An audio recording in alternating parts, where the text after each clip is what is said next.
జిల్లాలో దుర్గామాత నవరాత్రి ఉత్సవాలు, బతుకమ్మ ఆడే ప్రాంతాల్లో ఎలాంటి అవాంఛనీయ సంఘటనలు జరగకుండా పోలీస్ శాఖ పటిష్ట భద్రతా ఏర్పాట్లు చేసిందని జిల్లా ఎస్పీ శరత్ చంద్ర పవార్ తెలిపారు. బతుకమ్మ సంబరాల్లో మహిళలు, యువతులపై వేధింపులు, ఈవ్ టీజింగ్లపై పోలీస్ శాఖ ప్రత్యేక బృందాలతో నిఘా ఏర్పాటు చేయడం జరిగిందని, ఎవరైనా ఆకతాయిలు ఇలాంటి చర్యలకు పాల్పడితే కఠిన చర్యలు తప్పవని హెచ్చరించారు. జిల్లా ఎస్పీ శరత్ చంద్ర పవార్ సోమవారం మీడియాకు ఒక ప్రకటన విడుదల చేశారు. జిల్లాలో దుర్గాదేవి నవరాత్రి ఉత్సవాల సందర్భంగా దుర్గామాత విగ్రహాలను జిల్లాలో దాదాపు 200 విగ్రహాలను ఏర్పాటు చేయడం జరిగిందని తెలిపారు.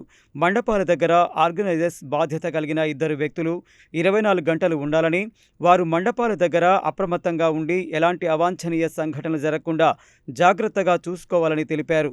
మండపాల దగ్గర పోలీస్ పాయింట్ బుక్స్ ఏర్పాటు చేయడం జరుగుతుందని, పోలీసులు తనిఖీ చేయ సమయాలలో ఆర్గనైజర్స్ సహకరించాలని కోరారు.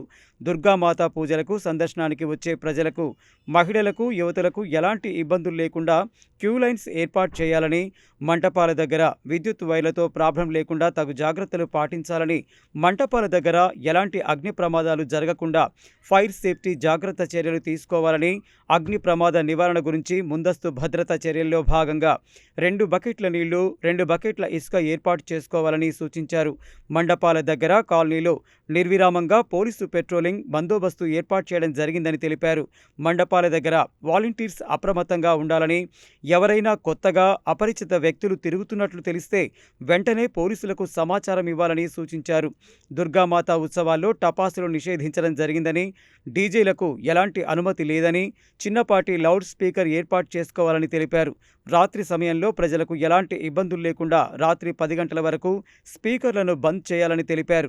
సోషల్ మీడియాలో అనవసర విషయాలు షేర్ చేయరాదని, ఒకరి మనోభావాలు దెబ్బతీసే విధంగా పోస్టులు పెట్టరాదని, అలాంటి వారిపై నిఘా ఉంచి వారిపై చట్ట ప్రకారం కఠిన చర్యలు తీసుకోవడం జరుగుతుందని, అలాగే సోషల్ మీడియాలో ప్రచారం అయ్యే అసత్య ప్రచారాలను ప్రజలు నమ్మరాదని ఎస్పీ తెలిపారు.